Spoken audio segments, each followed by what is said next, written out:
Hey y'all, what's up? It's Friday, so I'm gonna keep it black, but I'm gonna keep it brief. Anybody else wanted to tussle during the confirmation hearings this week? Me! But it's all good, because soon-to-be Supreme Court Justice Ketanji Brown Jackson handled it all with grace. Here we have a candidate more qualified than anybody who currently holds the title Supreme Court Justice, subjected to questions that have nothing to do with her qualifications, because she's overly qualified. And they know that. And because there was no hope in challenging Judge Jackson's credentials, they decided to challenge her on the radical leftist agenda.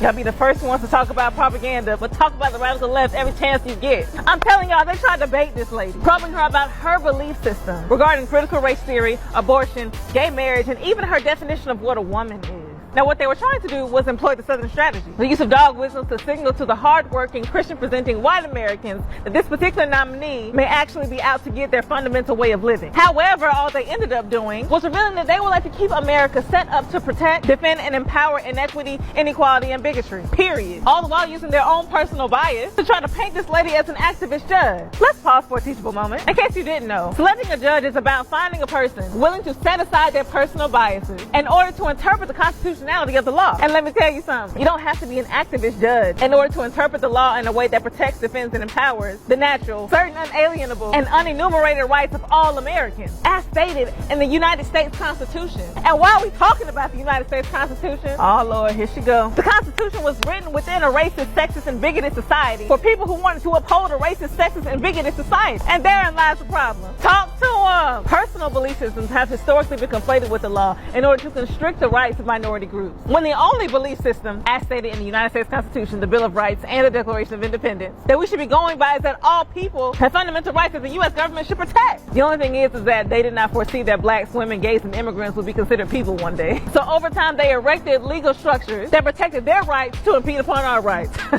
Ain't that a bitch? And here y'all are mad at this black lady because regardless of what she believes, she is committed to being impartial, unbiased, and non-discriminatory in her practice. A shining emblem for what everybody who is engaged in politics should aspire to be. You know what's so important about Ketanji Brown Jackson's nomination is that her life's work shows that she is equipped to keep the interests of the general public close to her chest. Baby girl went to public school in Miami, Florida before going to Ivy League. She served as a public defender before becoming a district judge. It's giving perspective. She even noted in her hearing that her career as a judge has not been focused on maximum sentencing or even on the punitive side of punishment, but rather rehabilitation. But oh no, y'all can serve, there it goes again right there in the name, y'all can serve care, consideration, and second chances for those y'all deem worthy. Y'all went digging into a couple of child pornography cases she dealt with where she chose not to use enhancements when y'all been letting literal murderers skate free in our faces.